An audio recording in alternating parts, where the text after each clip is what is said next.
As notícias já a seguir.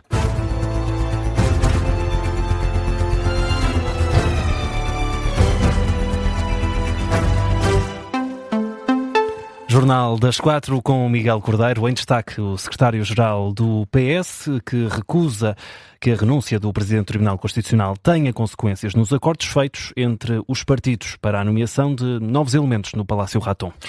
Reação à renúncia de funções de José João Abrantes, Presidente do Tribunal Constitucional.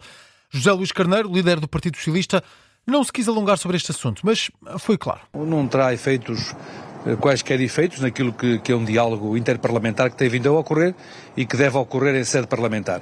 O secretário-geral do Partido Socialista, a visitar escolas profissionais no distrito de Beja, aproveitou José Luís Carneiro para também insistir na reforma laboral. Diz que o governo escolheu o caminho errado e optou por desproteger os trabalhadores, os mais jovens, as mulheres e os mais vulneráveis. E sobre a renúncia do Presidente do Tribunal Constitucional, José João Abrantes sai por razões pessoais e institucionais. Sai, mas esta decisão só tem efeitos a partir da posse do substituto, que ainda não está escolhido. José João Abrantes, professor catedrático da Faculdade de Direito da Universidade Nova de Lisboa, é especialista em Direito do Trabalho e é também juiz do Tribunal Constitucional desde julho de 2020.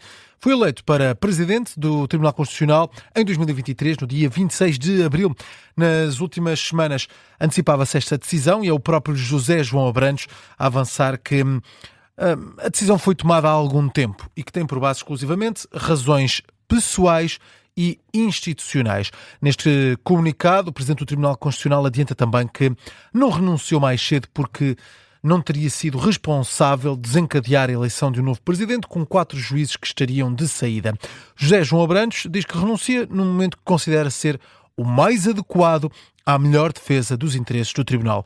O Presidente do Tribunal Constitucional refere que sai com a consciência de dever cumprido e com esta saída há agora mais uma vaga que tem de ser indicada pelo Parlamento. A Assembleia da República vai ter de eleger 4 novos juízes para o Tribunal Constitucional. E seguimos com um anúncio. O Primeiro-Ministro anunciou 400 novos polícias para Lisboa e também para a cidade do Porto até ao final deste ano. 200 para o Porto, 200 para Lisboa. Luís Montenegro discursou ao final da manhã na Casa do Roseiral, depois de uma reunião com Pedro Duarte e Carlos Moedas, com Luís Montenegro a dizer que o tema da segurança tem sido dominante sempre que conversa com estes dois autarcas e, portanto, avança com esta proposta. O Governo assume perante os senhores Presidentes de Câmara um reforço de aproximadamente 200 efetivos para os comandos metropolitanos de Lisboa e do Porto, 200 para cada, a ter lugar no decurso ainda deste ano. De acordo com os processos de formação que estão em curso, um terminará no final do primeiro semestre, o outro no final do ano. Haverá essa alocução de recursos humanos. Anúncio de Luís Montenegro no Porto. Foram apresentadas medidas e Luís Montenegro aponta para uma nova reunião com os autarcas daqui a 6 meses.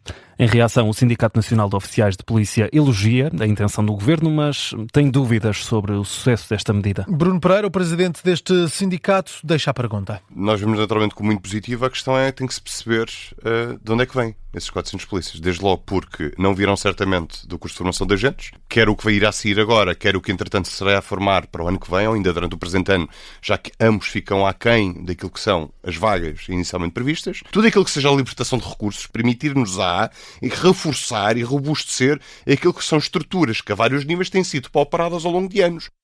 A posição do presidente do Sindicato Nacional de Oficiais de Polícia, Bruno Pereira, diz que vê o reforço de agentes da PSP como positivo, mas questiona de onde vêm esses polícias. Reforça também que a PSP necessita de reforços em várias áreas, desde a visibilidade à investigação, à segurança rodoviária e à prevenção criminal. O diretor do Departamento Central de Investigação e Ação Penal diz que, se o caso Marquês prescrever, o Estado cai em descrédito. Rui Cardoso não tem dúvidas. O futuro da legitimidade do sistema penal está em jogo neste processo. Não quero fazer futurologia quanto a isto. Sei que seria muito mau para toda a nossa justiça criminal, e a nossa justiça criminal não é um problema de juízes e procuradores e advogados, é um problema do Estado, do país.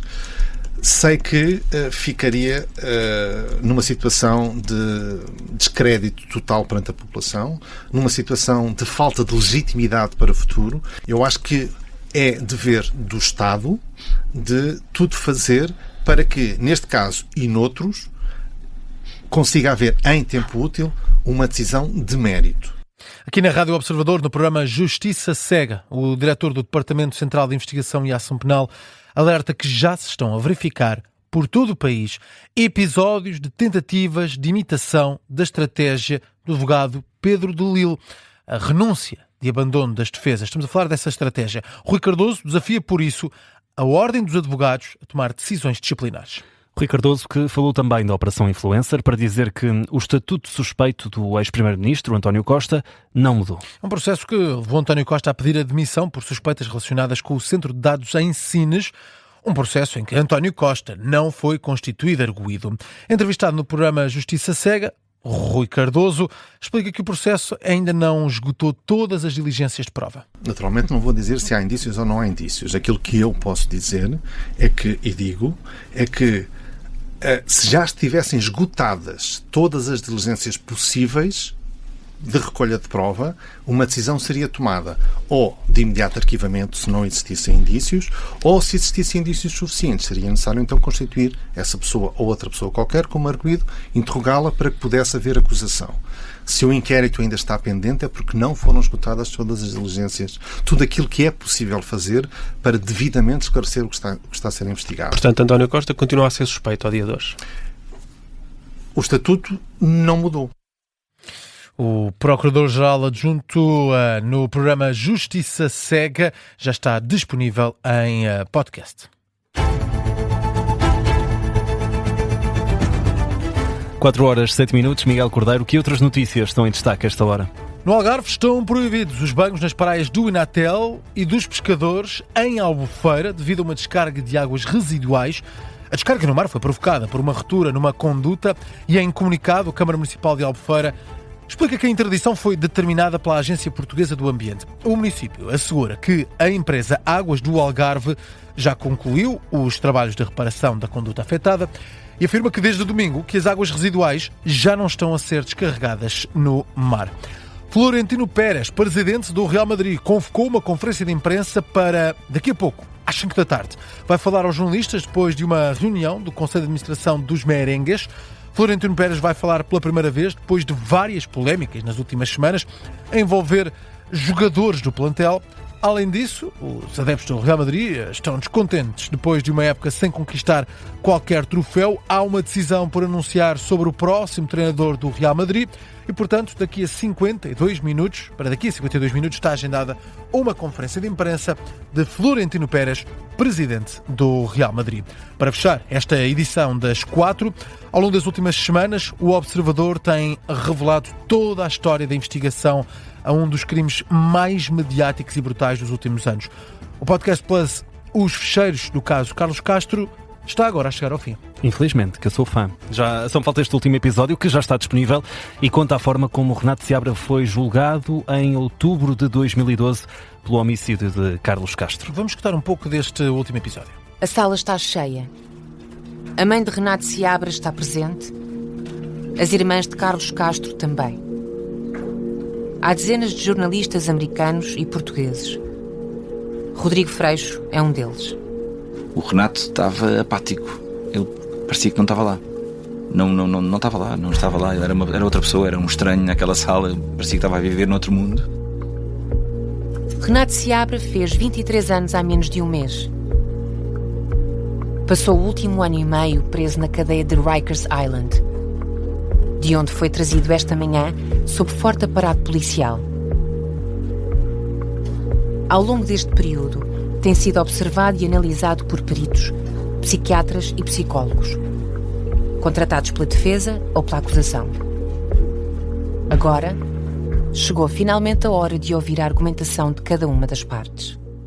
Um certo deste último episódio de Os Ficheiros do caso Carlos Castro.